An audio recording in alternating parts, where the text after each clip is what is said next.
우리는 무엇으로 사는가라고 하는 이 명절 아침에 사실은 무겁지 않은 말씀을 여러분들과 함께, 가족과 함께 서 있는 자리에서 나누려고 말씀을 준비했습니다. 명절을 주셔서 우리에게 감사할 수 있게 하신 이유가 성경에 있고요. 또 우리는 세상의 다른 어떤 것이 아니라 정말 중요한 하나님 말씀 속에 있는 그 원하시는 삶으로 살아가야 하는 것을 깨닫고 알게 됩니다.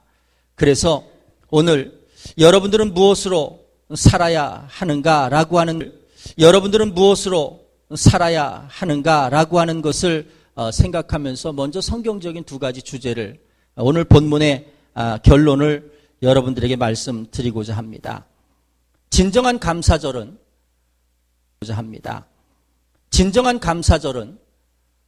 어려운 이들도 함께 즐거워해야 진정한 감사절이 될 수 있다는 겁니다. 내 성중에 고아나 과부나 심지어는 레위인이나 또 다른 많은 노비일지라도 함께 즐거워야 명절이라는 겁니다. 또 있습니다. 힘들어도 감사가 나오면 살게 된다는 겁니다. 이 두 가지를 꼭 기억하시고 우리가 하나님의 자녀들로서 무엇으로 살아야 하는가에 대한 이 답을 여러분들이 이 명절 아침에 꼭 가지고 살아가시기를 주님의 이름으로 축복합니다. 며칠 전에 이런 뉴스가 나왔습니다. 고등학교 학생 하나가 무작정 인천에서 버스를 타고 서울 반포 어딘가에 초등학교에 내려서는 그 학교로 그냥 무작정 들어가서 군인들이 쓰는 야전삽과 모의 권총을 가지고, 야전삽을 가지고 휘둘러서 아이들이 한 몇 명이 다쳤습니다. 반장이 나 있는 강단에서 학급회의를 주재하다가 갑자기 들어온 그 형한테 그 두 휘두르는 야삽으로 맞아서 자세히는 모르겠지만 하여튼 관통이 될 만큼 심한 부상을 입었습니다. 왜 이런 일이 일어났을까? 그 학생의 가방을 보니까 유서처럼 쓴 글이 있더라고요. 내 인생이 어떻게 될 것인가는 그 결과가 뻔하기 때문에 나는 소망이 없다 라는 결론과 함께 부모님에게는 미안하지만 장례도 치르지 말고 그냥 태워서 없애주기를 바란다, 이런 글을 써놓고 그 일을 버려놓은 겁니다. 요즘은 뉴스를 보거나 신문을 볼 때마다 두려운 마음들이 있죠. 성적인 범죄들이나 또 이런 묻지마 범죄들이나 생각할 수 없는 끔찍한 범죄들 앞에서 과연 이 세상이 어떻게 가야 하는가라고 하는 질문과 함께, 또 저는 목사이기 때문에 교회가, 성도가, 그리스도인들이 어떻게 해야 이 사회가 좀 더 바뀌고 변화될 수 있을까에 대한 해답을 얻기를 원하지요. 여러분, 그러나 오늘 우리들이 주어지는 하나님의 말씀과 믿음의 삶 가운데 오늘 주신 말씀들을 잘 기억하면서 우리가 하나님 앞에 하나님의 뜻과 하나님의 법으로 살아가는 여러분들이 되어주시기를 주님의 이름으로 축복합니다. 물질을 쫓아 살아가는 삶, 세상을 쫓아 살아가는 삶은요, 우리들에게 이것보다도 더 엄청난 일들을 마주치게 합니다. 사실은 아무리 우리가 잘 살고 있다고 해도 아직 선진국의 사회들을 따라가는 삶입니다. 정신적으로도 혼란을 이루고 또 많은 문제들을 발생하게 하고 있지만 이 모든 모습들도 사회적인 현상을 보면 아직도 우리는 그 어떤 나라들을 쫓아가는 모습을 보이고 있습니다. 미국이라고 하는 사회에서 이런 일이 벌어졌었습니다. 양로원에서, 그것도 아주 부유하고 그 노후를 잘 보낼 수 있는 상을 몇 번씩 받은 양로원에서 몇 명의 할아버지 할머니가 의문의 죽음이 아니고 그냥 묻혀버릴 죽음을 당했습니다. 그냥 병원 의사는 자연사 노화로 인한 사망으로 결론을 내리고 화장을 하며 다 6구의 시신을 다 화장을 했습니다. 그런데 그곳에 살고 있던 한 기자였던 은퇴한 할아버지가 이분들의 죽음에 의문이 있다라고 이야기를 하면서 파헤쳐 줄 것을 경찰에 요구를 합니다. 그런데 경찰이 치매 걸린 할아버지가 하는 이야기에 일일이 다 응답할 수 없고, 하루에도 LA 시내에서 수천 건씩 사람이 죽고 없어지는데 수사할 인력을 만들지 못해서 그 탄원서를 쓰레기통에 넣었습니다. 그러다가 그 일들이 다시 한번 조명이 되면서 수사가 시작이 되었고, 결국에 가서는 그 병원 원장이 가족들 중에서도 방문객이 없어 몇 년 동안 버려지다시피 한 노인들, 그리고 자신들로도 치매와 여러 가지 육체적인 고통으로 살 필요도 없다라고 생각하는 그런 모습들을 옆에서 지켜보면서 차라리 죽는 게 낫지 않느냐, 병원의 이득과 여러 가지 환경들 속에서 혼자 그렇게 판단을 하고 그분들을 도와드리겠다는 마음으로 독사를 6분을 한 겁니다. 마지막 그가 잡히는 그 순간에도 그는 뭐라고 이야기하느냐, 나는 이분들을 도와드린 거다. 병원의 운영과 그리고 여러 가지 삶들을 이분들을 도와드린 거다. 나는 결코 살인한 것이 아니다라고 이야기를 합니다. 이럴 때 우리가 하는 말이 있죠. 어처구니 없다는 겁니다. 어처구니 없다. 어처구니 없는 세상과 모습을 우리가 바라보면서 우리는 과연 어처구니 없는 이 세상 속에서 어떻게 우리가 살아가야 하는가, 이것을 우리가 생각해 보려고 하는 겁니다. 여러분, 무엇이 문제라고 생각을 하십니까? 자녀들과 함께 삶을 살아가면서 가끔씩 걱정이 되는 것이 뭐냐면, 자녀들이 모든 것에 불만투성이다라고 하는 생각을 갖게 되면서 걱정이 되는 겁니다.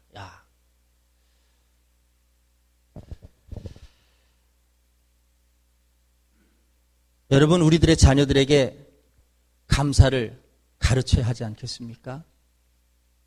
교회에 저는 여러분들에게 진정한 감사를 알려주고 그리고 그것을 회복해야 하지 않겠습니까? 오늘 본문 15절에 이런 말씀이 있습니다. 내 하나님 여호와께서 택하신 곳에서 너는 이레 동안 내 하나님 앞에서 절기를 지키고 또 하나님 앞에서 내 모든 소출과 내 손으로 모든 일에 복을 주실 것이니 너는 온전히 즐거워하라 말씀합니다. 여러분, 이 말씀의 의미가 무엇이라고 생각하십니까? 하나님은 감사를 가르치기를 원하신다는 겁니다. 우리들의 입에서 불평이 아니고 원망이 아니라 감사로 고백되고 회복하기를 원하신다라고 하는 겁니다. 어떤 집사님의 고백 중에 나오는 말씀인데, 그 시댁에 이미 결혼한 2딸이 있답니다. 명절 때면 그 2딸이 오겠지요. 그런데 한 딸은 늘 집에 와가지고 친정, 그 자신에게는 친정인데 그 어머니에게 나는 시집 갈 때 항상 혼숫감이 부족해서 시댁에 가서도 나는 핍박을 받았고 부족한 혼수 때문에 나는 할 말을 못했고 나는 왜 이렇게 적게 만들어서 보냈느냐라고 하는 말로 늘 불평을 늘어놓았답니다. 그런데 또 다른 한 시누이는 집에 올 때마다 친정 어머니와 가족들에게 늘 감사하다고, 늘 고맙다고 하는 말들로 그렇게 하더라는 겁니다. 며느리가 볼 때는 두 시누이의 모습이 너무나도 다르더라는 거죠. 그런데 놀랍게도 불평하는 딸이 오는 날은 시어머니가 이 며느리에게 와서 미리 이야기한답니다. 야, 걔 분명히 또 와서 불평할 테니까 이것도 좀 감춰놓고 저것도 좀 감춰놓고 이런 것도 좀 감춰놔라. 안 보이게 해놔라. 이렇게 이야기를 하더라는 겁니다. 감사하는 딸이 올 때는 어떻게 하겠어요? 그 딸이 갈 때는 있는 거 없는 거 다 꺼내서 싸주는 그 엄마의 모습을 갖게 되더라는 거죠. 여러분, 이 모습을 보면서 저는 생각했습니다. 하나님의 마음이 이와 같지 않을까라는 생각을 해봅니다. 여러분 같으면 감사가 없는 사람, 끊임없이 요구만 해대는 그 사람 앞에 어떻게 하시겠습니까? 더 주고 싶습니까? 아니면은 덜 주고 싶으십니까? 이것이 감사와 축복을 생각하게 하는, 연관지게 하는 말씀이라고 하는 거죠. 잠언 3장 9절로 10절에 보면 내 재물과 내 소산물에 처음 익은 열매로 여호와를 공경하라. 그리하면 내 창고가 가득히 차고 내 즙틀에 새 포도즙이 넘치리라는 말씀을 합니다. 또 있습니다. 고린도후서 9장 6절로 10절의 말씀에 보면 적게 심은 자 적게 거두고 또 많이 심은 자는 많이 거둔다 하는 말이로다. 심는 자에게 씨와 먹을 양식을 주시니 이가 너희 심을 것을 주사 풍성하게 하시고 의의 열매를 더하게 하신다는 말씀을 하고 있습니다. 여러분, 이 말씀을 생각하면서 오늘 추석 명절을 맞이하여 온 가족이 함께하는 그런 아름다운 또 풍성한 이 예배가 되어지기를 주님의 이름으로 축복합니다. 추석 명절을 앞두고 두 가지를 생각해 봤습니다. 모든 가족들이 어떤 마음과 자세를 가지고 서서 하나님 앞에 감사를 회복하는 것이 하나님의 뜻이냐라고 하는 거죠. 오늘 신명기 16장의 말씀을 들어서 저는 두 가지를 말씀을 드리려고 합니다.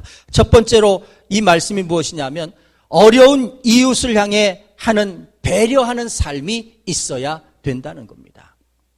여러분 14절의 말씀을 한번 볼까요? 14절입니다. 절기를 지킬 때는 너와 내 자녀와 노비와 내 성중에 거주하는 레위인과 객과 고아와 과부와 함께 즐거워하되라는 말씀이 있지요. 명절이라고 하는 절기를 하나님께서 우리들에게 주신 첫 번째 이유는 가난한 이웃들에게도 기쁨이 돼야 진정한 날이 될 수 있다는 사실입니다. 예전에 어른들이 그러셨을 겁니다. 한가위, 추석, 대명절은 적어도 넘치고 풍요로운 삶입니다. 나만 먹고 나만 즐겁고 내 창고에 곡식만 쌓아두는 그런 삶이 아니라 그동안 함께 하지 못했던, 그동안 나누지 못했던 삶들을 떡을 만들고 음식을 만들어서 나누어 먹는 아름다운 명절로 지키셨을 겁니다. 오늘 우리가 이것을 생각해야 한다는 겁니다. 하나님께서도 우리들에게 원하시는 것 한 가지가 있는데 그것이 뭐냐면 어려운 이웃을 외면하지 않고 이 이웃을 향해서 배려하는 삶을 살아가는 것이 진정한 감사의 모습이다라고 하는 거죠. 여러분들 이 모습을 생각하며 여러분들 깨닫기를 주님의 이름으로 축복합니다. 하나님께서 이스라엘 백성들에게 제사의 규정을 만드실 때 레위기에 보면 참 특이한 규정을 만드셨습니다. 그 중에 한 가지가 뭐냐면 화목제에 대한 제사를 만드실 때 하나님께서 이 화목제는 제사가 우리 가정 가운데 기쁜 일이나 즐거워할 만한 일이 생겼을 때 하나님 앞에 제사를 드리는 것을 화목제라고 합니다. 그런데 왜 이름이 화목제냐고 하면 제사를 드린 제물이 모든 사람들이 기쁘고 즐겁게 함께 나누어 먹을 수 있도록 드리는 것이 화목제라고 하는 겁니다. 그런데 하나님은 그 나눔에 대한 것을 철저히 지키도록 요구하시는데 어떤 요구를 하시느냐 하면 어떤 제사는, 이 화목제의 제사 중에 어떤 제사는 나누어 먹되 그 다음 날이 될 때까지 음식을 남기지 말라는 겁니다. 심지어 음식이 남았다면 그것을 저장고에 들이지 말고 그대로 버리든지 태워 없애라고 말씀합니다. 둘째 날, 셋째 날까지 여유를 두시는데 어떤 제사는 둘째 날, 셋째 날까지 두되 그런데 절대 남기지 말라는 겁니다. 남은 것이 있거든 태워버리든지 없애버리라는 겁니다. 특이하지요. 왜 소중하고 귀한 것을 버리게 만드셨을까 하는 겁니다. 왜 소중하고 귀한 것을 저장하거나 남기지 못하게 하셨을까라고 하는 거죠. 특이한 겁니다. 사실은 그 내면에는 하나님께서 우리들에게 요구하시는 한 가지의 뜻이 있었습니다. 그것이 뭐냐 하면 우리 인간의 본성은 나누려고 하는 본성보다는 내 것에 채우려고 하는 욕심이 많다는 거지요. 하나님께서 만일 그 남겨진 것을 그래 잘했으니까 이제는 그걸 너희들의 저장고에 갖다 집어넣어라라고 말씀을 하셨다면 우리들에게서 나눔은 온전히 실행되지 않는다라고 하는 겁니다. 10사람을 데려와 먹일 수 있는 음식을 가지고도 10사람이 아니라 한 5사람쯤 데려와 먹이고는 에이 할 만큼 했으니까 이제는 저장고에 집어넣자 이렇게 행동하는 것이 육신의 모습이라는 거죠. 그런데 여러분 생각해 보세요. 어차피 버릴 거, 어차피 태워버릴 거, 남으면 내가 내 소욕이 될 수 없고 어차피 버려질 거라고 생각하면 여러분 어떤 인심이 날까 한번 생각해 보시길 바랍니다. 정말 성 안에 성중에 있는 고아와 객이나 과부나 모든 어려운 사람들을 다 데려다가 어차피 버릴 건데 이것이 우리들의 본성을 너무나 잘 아셨기 때문에 하나님은 레위기에 이런 법을 두셨다라고 하는 거죠. 심지어는 신명기 24장의 말씀에 보면 하나님께서 이스라엘 백성들에게 추수할 때 어떻게 말씀하시느냐 하면 곡식이든 또 감람나무 열매든 포도나무든 자기 것일지라도 싹 추수하지 말고 남겨놓으라고 말씀하십니다. 여러분 까치밥이라는 말씀 아시죠? 예. 어른들이 감나무에 감을 다 이 계절에 따는 것이 아니라 그 끝에 나무 끝에 몇 개는 남겨놓습니다. 그리고는 한겨울에 심지어는 새들이 먹을 것이 없어 굶주릴 그때를 예비해서 그 몇 개를 남겨놓는 걸 까치밥이라고 하는 걸 우리가 아시잖아요. 추수할 때 하나님께서도 싹 추수하지 말고 남겨놓으라고 하신 말씀은 뭐냐면 다 이것이 어려운 사람들을 위해 준비하시고 예비하심을 우리가 알아야 한다라고 하는 거죠. 하나님의 법은 감사를 지키되 나눔을 배려할 수 있는, 가난한 자를 배려할 수 있는 나눔에 대한 것을 먼저 생각하고 있음을 여러분 꼭 기억하시기를 바랍니다. 저는 우리 교회가 이것을 꼭 기억하면서 정말 나눔에 앞장설 수 있는 귀한 삶이 되어지기를 주님의 이름으로 축복합니다.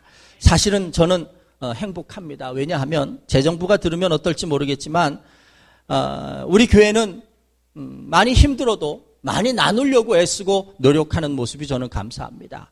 그리고 목사가 이런 일을 하자고 했을 때, 어떤 일을 하자고 했을 때 목사님 그거는 안 됩니다. 재정도 없고요. 그렇게 될 수도 없고요. 많은 예산이 들어가서 안 됩니다. 이런 소리를 한 번도 들어본 적이 없습니다. 속으로는 어떻게 얘기할지 몰라도.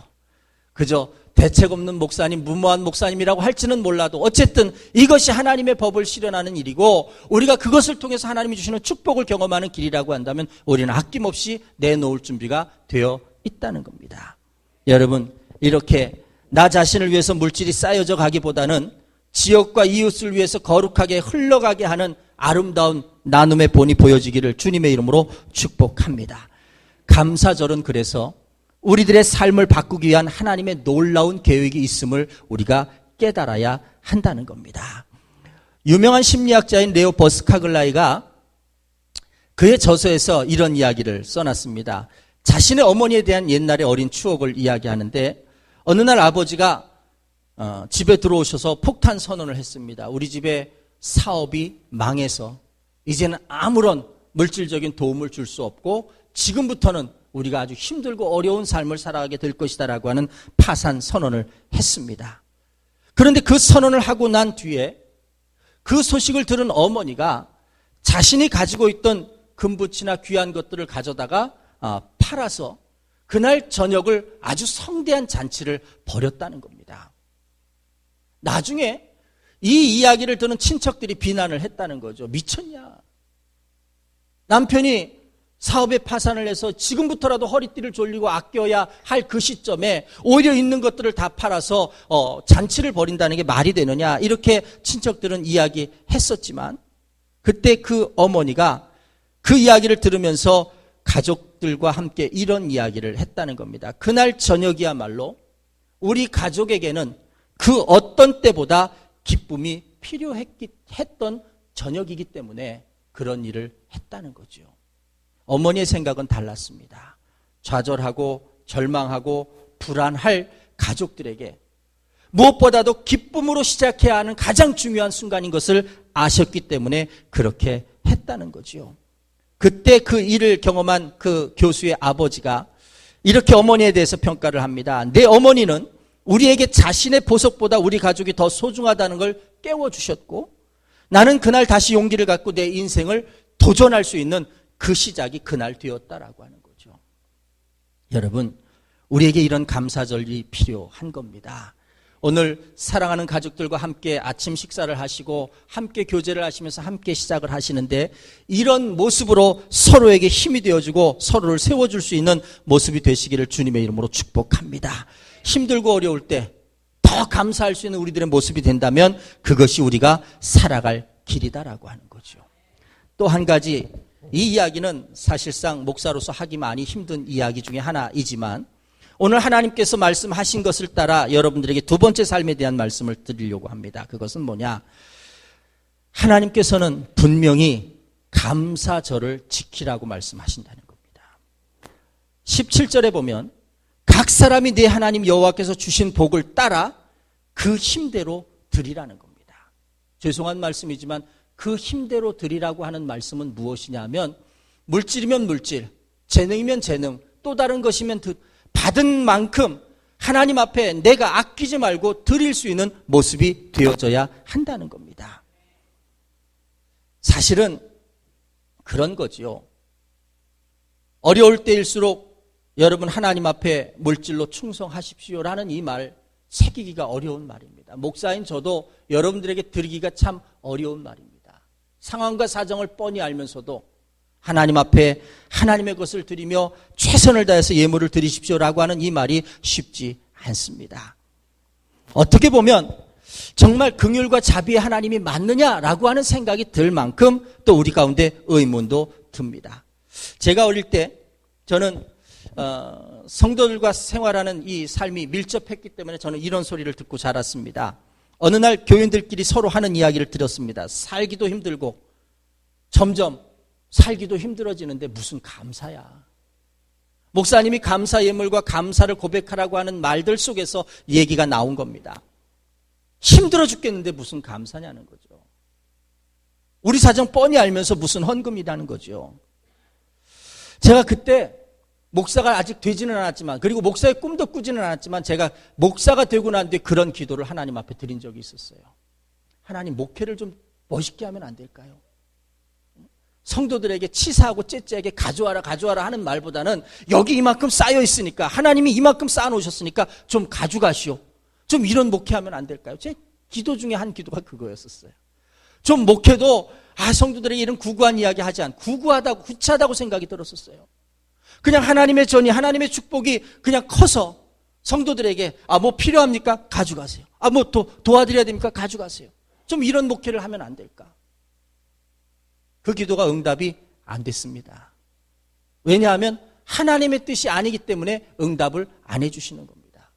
제 인간적인 생각엔 제가 좀 많이 가지고 있어서, 교회가 좀 풍부하게 있어서 좀 어렵고 힘든 일을 경험하는 자들에게 나눠주고 베풀면서 좀 하십시오 했으면 좋겠는데 하나님은 그걸 원치 않으셨습니다. 그리고는 우리들에게 계속 힘대로 드리라고 말씀을 하십니다. 여기에는 하나님의 귀한 논리와 계획이 있기 때문에 그렇습니다.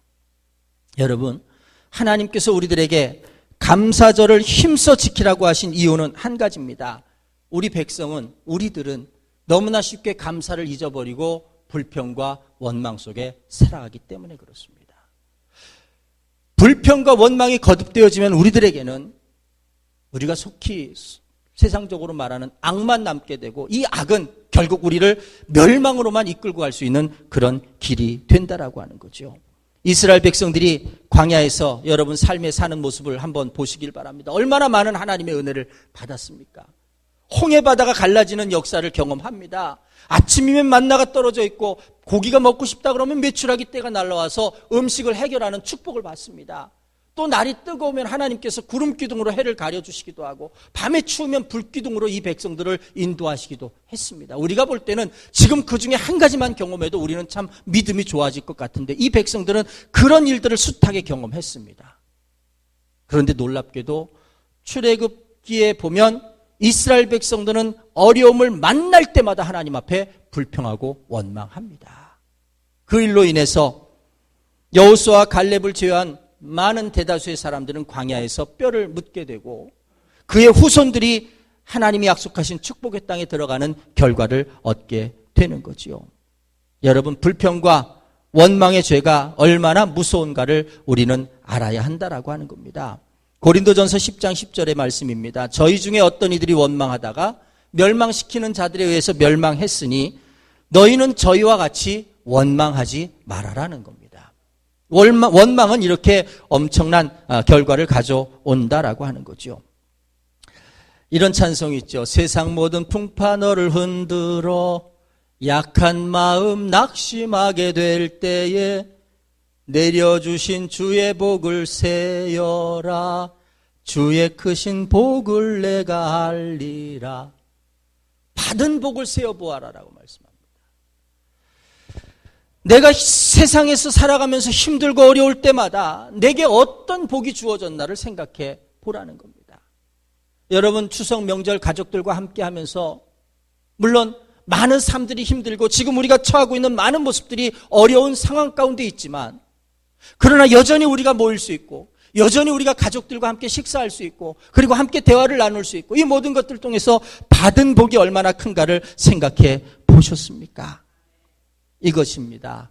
힘들어도 감사가 나오면 살 수 있다는 겁니다.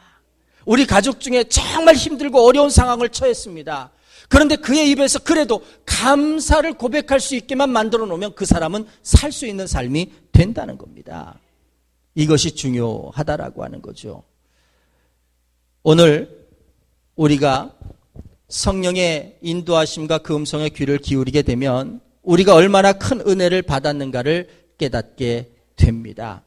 고린도전서 2장 12절에 보면 우리가 세상의 영을 받지 아니하고 오직 하나님으로부터 온 영을 받았으니 이는 우리로 하여금 하나님께서 우리에게 은혜로 주신 것들을 알게 하려 하심이다 하는 말씀입니다. 하나님의 영을 소유한 자들은 하나님께서 우리들에게 은혜로 주신 모든 것들을 알 수 있도록 깨닫는 영을 허락하셨다는 겁니다. 여러분, 감사할 그 이유를 깨닫는 여러분들이 되시기를 주님의 이름으로 축복합니다. 성경에 하나님의 사람들을 보세요. 다윗과 같은 사람, 얼마나 그의 삶이 힘들었습니까? 죽음의 위기를 계속해서 쫓겨다니는 삶을 살면서 그가 얼마나 힘들고 어려운 삶을 살았습니까? 사울 왕에게 쫓길 때 시편 57편에 보면 다윗이 울면서 기도하는 내용이 있는데 거기에 이렇게 기록합니다. 하나님이여 내게 은혜를 베푸소서, 내게 은혜를 베푸소서. 내 영혼이 주께로 피하되 주의 날개 그늘 아래서 이 재앙들이 지나기까지 피하리이다. 그 재앙이라고 표현하면서, 엄청난 재앙이라고 표현하면서 은혜를 베풀어 달라는 겁니다. 주의 날개 그늘 아래 피할 수 있도록 은혜를 베풀어 달라고 지금 울부짖으며 기도합니다. 그런데 그의 기도가 그 시편 57편 7절로 11절의 말씀에 보면 바뀌어 있는 것을 봅니다. 이렇게 기록하죠. 하나님이여 내 마음이 확정되고 내 마음이 확정되었사오니 내가 노래하고 찬송하겠습니다는 거죠. 금방 눈물을 흘리면서 나를 좀 보호해 주세요. 나를 좀 보호해 주세요. 이 재앙들이 지나갈 때까지 나를 좀 보호해 주세요. 울면서 기도하던 다윗이 이제 그가 내 마음이 확정되었다라고 이야기하면서 그가 하나님을 향해서 찬양하고 감사합니다. 심지어는 뭐라고 고백하느냐 하면 내가 새벽을 깨우리로다. 내가 만민 중에서 주께 감사하며 문 나라 중에서 주를 찬송하겠습니다라고 고백하더라는 거지요. 여러분, 힘들고 어려운 상황 가운데 감사를 회복하고 그리고 그 힘들고 어려운 상황 가운데 감사가 나오면 그의 인생은 살아나는 인생이 된다는 겁니다. 오늘 우리가 얼마나 힘들까요? 육신적인 문제도 해결하지 못하고 또 세상적인 문제도 해결하지 못하고 여러 가지 관계들 속에서의 문제도 해결하지 못하면서 참 힘들고 어려운 그 삶의 무게들을 다 짊어지고 우리 가족들이 모였습니다. 어쩔 수 없지 어떡하겠니? 그냥 팔자려니 하고 살아야지 어떡하겠니? 라는 말들보다는 하나님의 말씀에 힘들고 어려워도 우리가 감사를 고백하고 감사를 회복하면 살 수 있단다. 아무리 힘들고 어려워도 하나님이 우리들에게 일어설 수 있는 능력과 은혜를 허락하신단다. 뒤돌아보자. 감사할 만한 게 정말 없었을까 하면서 감사를 회복하며 감사를 찾을 수 있는 여러분들의 삶이 되시기를 주님의 이름으로 축복합니다. 이게 진짜 믿음이 되고 이게 진짜 하나님의 기적의 역사가 될 수 있다라고 하는 거죠. 여러분, 오늘 메시지는 이런 겁니다. 감사는 우리들의 삶의 모든 것들을 바꾸어 놓을 수 있습니다. 우리가 고난이 우리 중에 인생 가운데 너무 크다고 하면 여러분, 이 고난을 감사함으로 바꿔낼 수 있는 여러분들의 모습이 되기를 주님의 이름으로 축복합니다. 요즘 개그맨들도 감사합니다 하잖아요. 그렇죠? 감사합니다. 감사합니다. 그 이야기를 가만히 듣다 보면요, 무릎을 칠 만한 이야기들이 참 많아요. 아, 그렇지. 습관적으로든 행동적으로든 하여튼 우리가 모든 것들 속에서 감사함을 찾고 감사를 고백할 수 있다면 하나님이 우리들에게 감사 절기를 허락하시는 분명한 이유를 깨달을 수 있게 된다는 거지요. 하나님의 자녀들은 세상 사람들보다 더 많이 받았기 때문에, 더 많이 가졌기 때문에 감사하는 것이 아닙니다. 언제나 함께 하시는 예수님이 계시기 때문에, 그분이 내게 생명의 능력이 되시고 은혜의 근원이 되시기